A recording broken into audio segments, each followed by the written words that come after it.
Respected viewers, welcome back to my YouTube channel ANSS Academy. More YouTube channel ANSS Academy रे आपलोगों সকলোকে আকবাৰ আন্তৰিকভাৱে স্বাগতম জনাইছো। আজিৰ ভিডিঅ'টোত এপ্ৰিল মাহত বন্ধৰ তালিকা মানে এপ্ৰিল মাহত কিমান দিন স্কুল কলেজ আৰু লগতে চৰকাৰী কাৰ্যালয়সমূহ বন্ধ থাকিব তো তাৰে ওপৰত মই মোৰ এই চমু ভিডিঅ'টোৰ যোগেদি আপোনালোকক ইনফৰমেশনটো দিবলৈ চেষ্টা কৰিম। সো কোনো ধৰণৰ স্কিপ নকৰাকৈ ভিডিঅ'টো প্ৰথমৰ পৰা শেষলৈকে চাই থাকিব।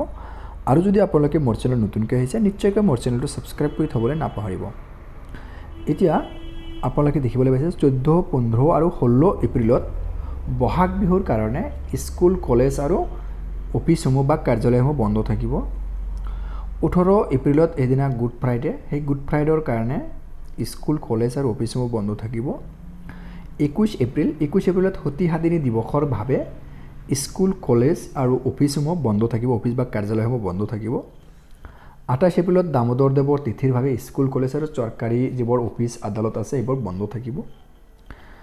আৰু লগতে 6, 13, 20 আৰু 27 এপ্ৰিলত বন্ধ থাকিব কাৰণ এইকেইদিনা সানডে আছে, মানে এপ্ৰিল মাহত 6 তাৰিখ, 13 তাৰিখ, 20 তাৰিখ আৰু 27 তাৰিখত সানডে আছে। সানডেৰ কাৰণে এনেই স্কুল কলেজ আৰু লগতে চৰকাৰী বিদ্যালয় চৰকাৰী যিবোৰ কাৰ্যালয় আছে কাৰ্যালয়সমূহ বন্ধ থাকিব। আৰু লগতে 12 আৰু 26 তাৰিখত বন্ধ থাকিব অকল কাৰ্যালয়সমূহ, অফিসসমূহ বন্ধ থাকিব কাৰণ 12 তাৰিখত হ'ল সেকেন্ড স্যাটাৰডে আৰু 26 তাৰিখত হ'ল ফোৰ্থ স্যাটাৰডে। আমি এনে জানো কাৰ্যালয়সমূহ বা অফিসসমূহ মানে সেকেন্ড স্যাটাৰডে আৰু ফোৰ্থ স্যাটাৰডে বন্ধ থাকে, গতিকে 12 এপ্ৰিলত হ'ব সেকেন্ড স্যাটাৰডে আৰু 26 এপ্ৰিলত ফোৰ্থ স্যাটাৰডে, সেইকাৰণে কাৰ্যালয়সমূহ বন্ধ থাকিব। কিন্তু স্কুল কলেজসমূহ কিন্তু 12 আৰু 26 তাৰিখত খোলা থাকিব।